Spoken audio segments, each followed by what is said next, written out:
Advocacy and government relations are often confused, and many people assume their meanings to resemble each other. That's one of the reasons why both books, Advocacy Explained and Advocacy, the Companion Handbook, a guide to advocacy and lobbying in Canada and the United States, were produced by Henley Point. Advocacy and government relations certainly are related, but are usually and increasingly entire different parts of the process of trying to make change. Keep listening to this episode of Before, Behind, and Between to learn more about what exactly is advocacy and what is government relations.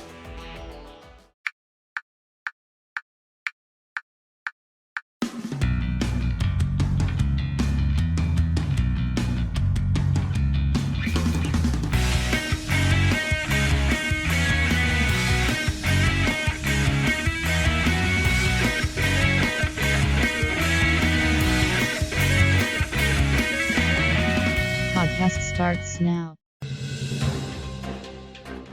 Earlier this year, I was pleased to see my books, Advocacy Explained and Advocacy, the Companion Handbook, completed and made available to a whole bunch of retailers around the globe. Each are standalone books, and together make a perfect accompaniment, each complementing the other. I still get a flurry of emails and questions from students to owners of small businesses wanting to change zoning regulations that confuse advocacy and government relations, and even more so, lobbying.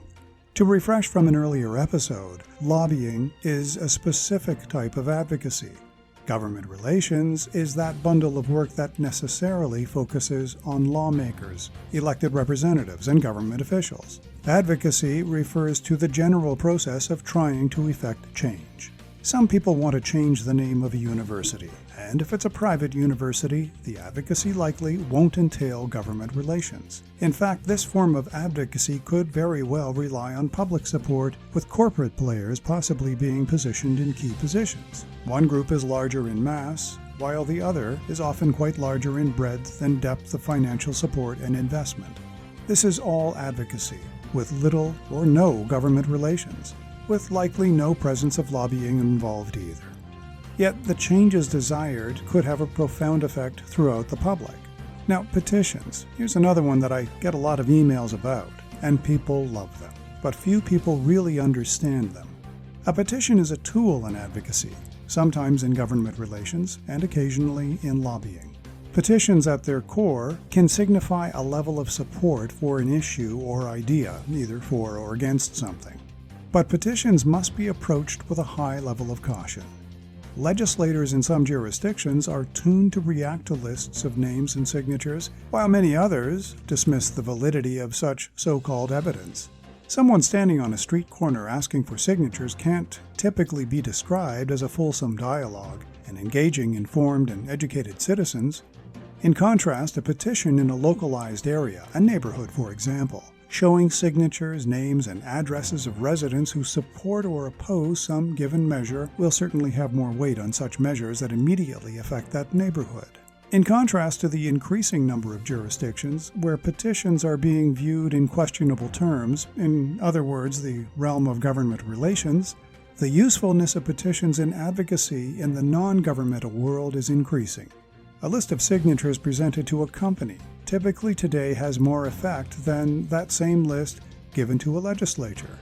The very same petition parlayed through the media can also generate dialogue, sometimes affecting the attention of policymakers, and here it's more the public mobilization and attention than it is the number of signatures. Interestingly, though, lobbyists will sometimes present these very same lists of signatures on some given issue on behalf of their clients, ostensibly as a display of evidence of public support or opposition.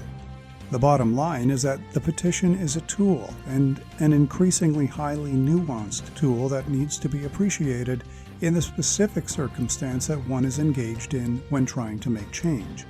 Is the change controlled by a government or corporate entity? Is the change more technocratic in nature? Is it symbolic or legalistic?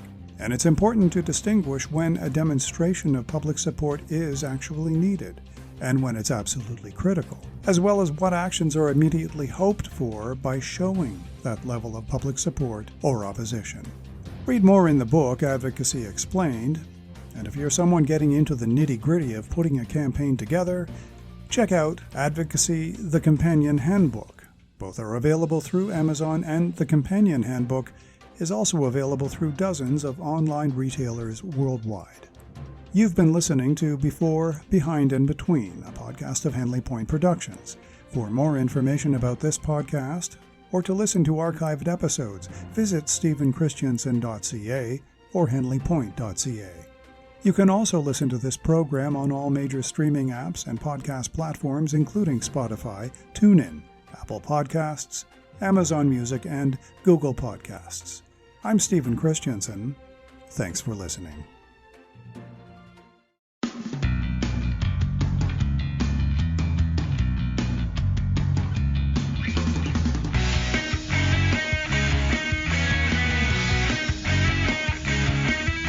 A production of Stephen Christensen.